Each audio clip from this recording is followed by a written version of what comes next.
බල්ලෝ වෙලා උපදින්නේ කවුද? පිරිමි. ඈ? බල්ලෝ වෙලා උපදින්නේ පිරිමිද?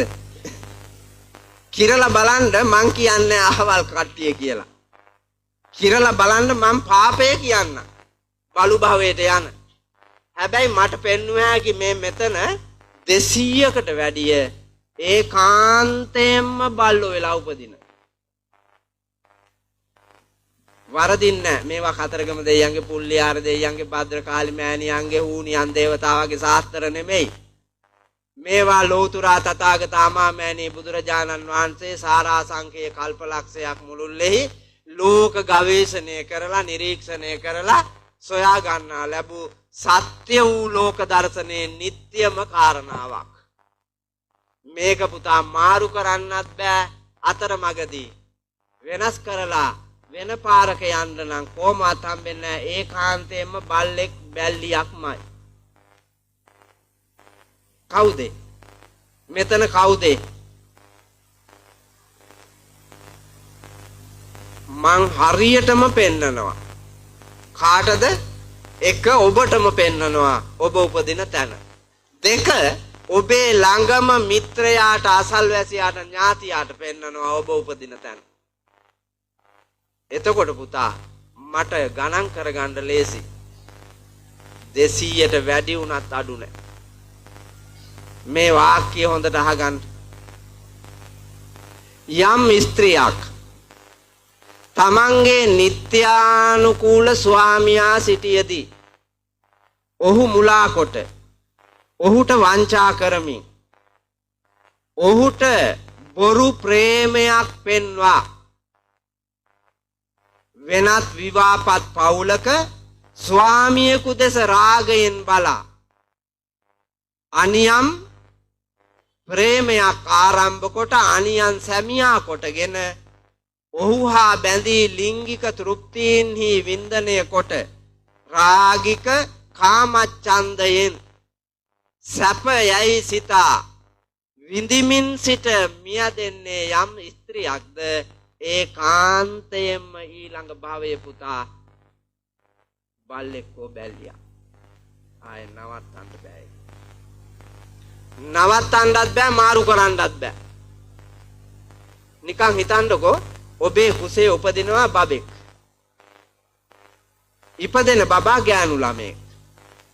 අම්මයි තාත්තයි දෙන්නම ප්‍රාර්ථනා කරමින් හිටියේ පුතෙක් හම්බෙයි කියලා. නමුත් ඉන්නේ ගෑනු ළමෙක්. ලෝකේ ඕනෑම විශේෂඥ වෛද්‍යවරයෙකුට කියන්න ගිහිල්ලා මේක අමාරු කරන්න කියලා. අපි කැමති නෑ ගෑනු දරුවෙකුට පිරිමි දරුවෙක් තමයි ඕනේ මේක අමාරු කරන්න කියන්නේ. මුළු ලෝකේ වටේ කොහේ ගියත් මාරු කරන්න බෑ. බුදුහාඳුරුවන්ටත් බෑ, මහම්මත් තුමාටත් බෑ පුතා, ඊශ්වර දෙවියන්ටත් බෑ. අපේ බෞද්ධ දර්ශනයට අනුකූලව මොනම ශාස්ත්‍රයකටත් බෑ. ඒ වගේම කතෝලික දහමට අනුව ජේසුස් වහන්සේටත් බෑ.